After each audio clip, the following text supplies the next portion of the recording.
스파클링 하면 생기 있어지고 맛있어지고 건강해지고 행복해집니다. 당신의 생활에 스파클링이 필요한 순간 정수 얼음은 물론 다양한 농도의 스파클링을 바로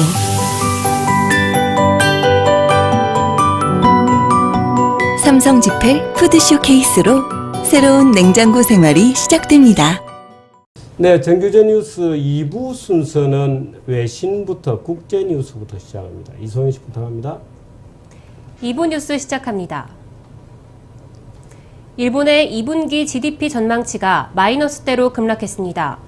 일본 경제연구센터가 발표한 자료에 따르면 일본의 2분기 GDP 추정치 평균은 전분기 대비 마이너스 1.55%를 나타냈습니다. 이는 7월 조사 때 0.72% 증가를 기록한 이후 대폭 하향 조정된 것입니다. 전달 조사에 비해 2분기 GDP 증가율이 급락한 것은 수출 둔화 때문으로 분석됩니다. 중국의 경기 둔화가 예상보다 심각하고 이 영향이 아시아 전체로 파급되면서 일본 수출이 전기 대비 감소했다는 분석입니다.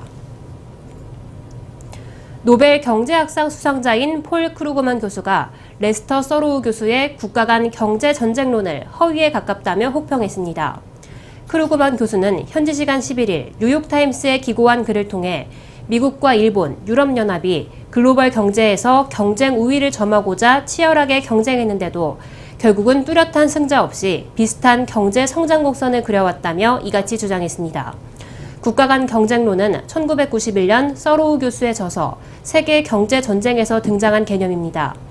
이 책은 미국이 세계 경제의 주도권을 서서히 잃어버리고 대신 일본이 급부상하는 것을 우려하는 사람들 사이에서 큰 반향을 일으켰습니다.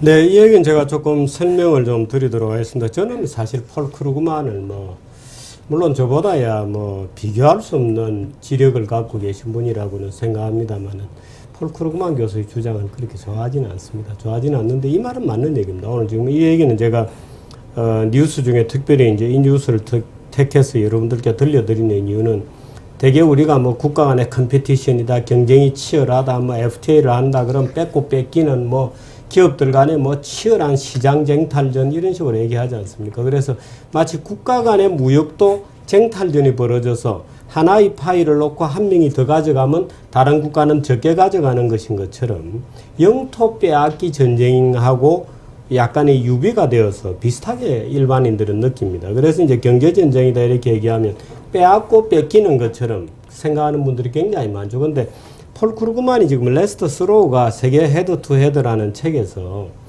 세계 경제전쟁이라는 말을 한 것이 세계 경제전쟁은 그런 게 아니야 라는 것을 다 경제학자들은 압니다. 세계경제전쟁이라고 우리가 문학적으로 표현할 때 그 전쟁이 소위 전형적인 영토전쟁처럼 알사스 로렌을 이번에는 프랑스가 먹었다가 또 전쟁을 해가지고 이번엔 독일이 빼앗아 갔다가 이런 거하고는 전혀 다른 거다.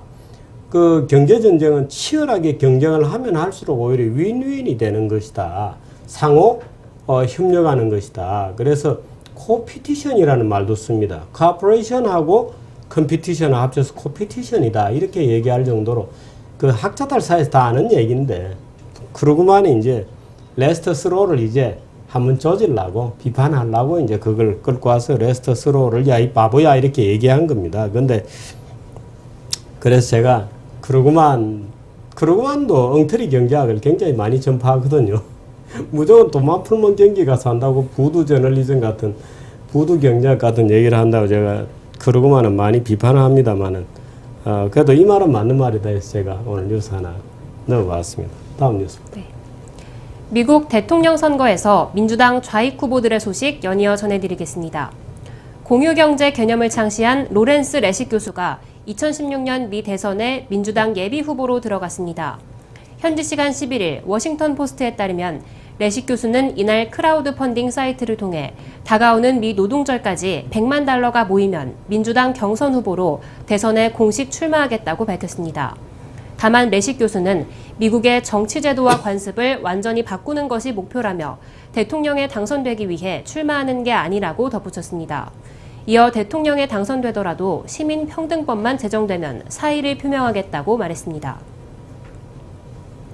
미국 민주당 대선 후보 버니 샌더스 상원 의원이 또다시 대규모 군중을 동원하며 존재감을 과시했습니다. 현지 시간 11일 워싱턴 포스트는 지난 9일 샌더스 의원의 유세에 약 2만 8천 명이 참석했다고 보도했습니다. 이는 올해 초 경선 레이스가 시작된 이후 민주공화당의 후보를 통틀어 가장 큰 규모의 군중입니다.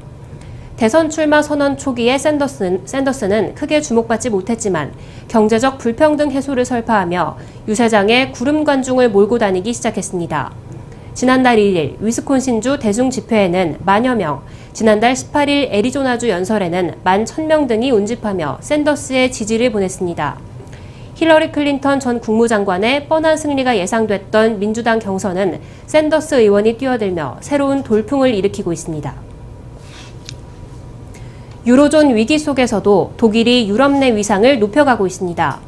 현재 유럽은 그리스 사태부터 러시아의 우크라이나 침공에 대한 대처까지 독일이 없으면 일처리가 되지 않는 상황입니다.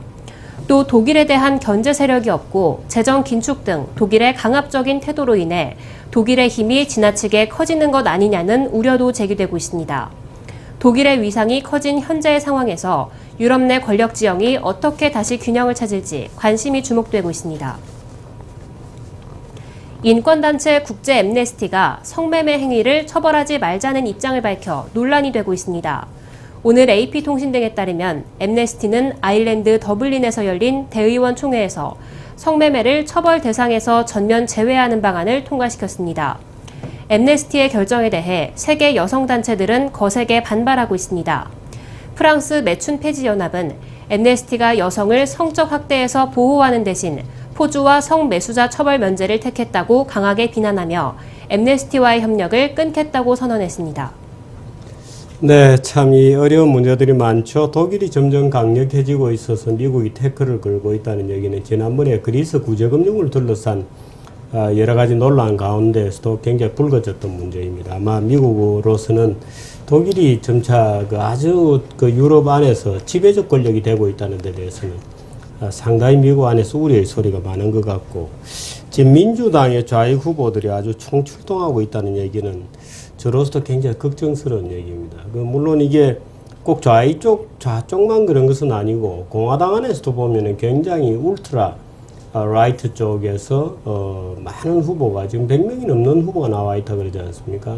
후보들이 나오고 있습니다. 근데 대개 저마다 이제 정치적 목소리가 있고 또 소위 민주주의는 굉장히 다원적인 그런 경쟁 시스템이라는 것도 이해는 합니다만은 그만큼 미국 정치가 이제 일반적인 신뢰를 잃고 있는 것 아닌가, 품위를 잃고 있는 것 아닌가, 또는 지켜야 할 금도를 잃고 있는 것이다. 이제 이렇게 저는 보기도 합니다. 그래서 미국도 이제 이미 소위 품위 있는 이 개인주의에 기반한 그런 대의제 민주주의라기보다는 미국도 이제는 대중민주주의적인 그런 어떤 딜레마로 점차 몰려들고 있는 것이다.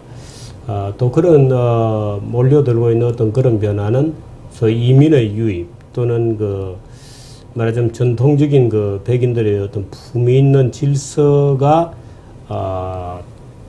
이 아주 다양한 민족들을 포괄하고 다양한 백그라운드를 가지고 있는 그런 이 중심이 없는 그런 사회로 전환되고 있는 그런 것 때문에 나타나는 현상이 아닌가 하고, 저도 아주 최근에 미국 정치의 어떤 변화를 전 세계가 포퓰리즘으로 굉장히 함몰되고 있습니다. 그래서 미국마저 그렇게 되는 것인가 하고 굉장히 예의주시해서 보고 있습니다. 그런데 오늘 또 공유경제 주장했던 이 레식이라는 친구가 또 대통령 선거에 출마한다 하고 또 깜짝 놀랄 만한 재미있는 어떻게 보면 뉴스가 나왔습니다. 뉴스는 여기까지 하겠습니다.